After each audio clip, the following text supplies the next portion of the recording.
എന്താണ് അദ്ദേഹം സ്ത്രീകളെ പറ്റി വിചാരിച്ചിരിക്കുന്നത്? സ്ത്രീകൾ എന്താ പ്രസവിക്കാനുള്ള യന്ത്രങ്ങളാണെന്നോ? അദ്ദേഹം പറയുമ്പോഴേക്കും ഈ ഈഴവ സ്ത്രീകളെല്ലാം 3ഉം 4ഉം ഒക്കെ പ്രസവിക്കാൻ തയ്യാറാവുന്നു. അങ്ങനെ പ്രൊഡക്ഷൻ കൂട്ടി അങ്ങോട്ട് വെള്ളാപ്പള്ളി ആഗ്രഹിക്കുന്ന പോലെ എല്ലാ പാർട്ടികളിലേക്കും പ്രതിനിധികളെ അയക്കാൻ പറ്റുമെന്നോ? വെള്ളാപ്പള്ളി ഏത് കാലത്താണ് ജീവിക്കുന്നത്?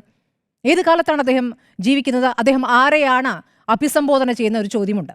പക്ഷേ ഒരു കാര്യവും ഒരു പ്രശ്നവും ഉണ്ടാകില്ല. എത്ര വർഗീയത പറഞ്ഞാലും ഒരു പ്രശ്നവും ഉണ്ടായില്ല. ഇത് നേരത്തെ പി സി ജോർജ് അങ്ങനെ പറഞ്ഞിട്ടില്ലല്ലോ എന്ന് ശ്രീ ആൻഡോ പറഞ്ഞല്ലോ. പി സി ജോർജും സമാനമായ കാര്യങ്ങൾ പറഞ്ഞിട്ടുണ്ട്. അല്ല, പി സി ജോർജ് പറഞ്ഞിട്ടുണ്ട്. പി സി ജോർജ് എൻ്റെ ചർച്ചയിൽ തന്നെ പറഞ്ഞിട്ടുണ്ട്. അതായത് ക്രിസ്ത്യൻ സ്ത്രീകൾ നന്നായി പ്രസവിക്കണം, ഇത് പ്രൊഡക്ഷൻ ഹൗസ് ആണെന്ന് പറഞ്ഞിട്ടുണ്ട്. കാരണം എന്താ വെച്ചാൽ എണ്ണം കുറയുകയാണ്, അപ്പം നമുക്കും ആളെ കൂട്ടണം എന്ന കാര്യം പി സി ജോർജും പറഞ്ഞിട്ടുണ്ട്. അതിൽ ഒരു തർക്കം പോലും ഉണ്ടായി ആ കാര്യത്തിൽ, ആ സംസാരത്തിൽ. അപ്പോൾ നേരത്തെ കല്യാണം കഴിക്കണമെന്ന് കൂടി പറഞ്ഞു. നേരത്തെ കല്യാണം കഴിച്ചാലേ കൂടുതൽ കുട്ടികൾ ഉണ്ടാവുകയെന്നും കൂടി പറഞ്ഞു. അപ്പോൾ രണ്ടും മോശമല്ല, രണ്ടുപേരും ഒരേപോലെ പ്രതികരിച്ചുകൊണ്ടിരിക്കുകയാണ്. ഇവിടെ മുസ്ലിം വിരോധമാണ് അതിൻ്റെ ആണിക്കല്ല്. അപ്പോൾ അത് പറഞ്ഞുകൊണ്ടിരിക്കുന്നു. പിന്നെ മലപ്പുറത്തെക്കുറിച്ച് സത്യമാണ് പറഞ്ഞത്. നോക്കൂ, അദ്ദേഹം തിരുത്തിയിട്ടില്ല.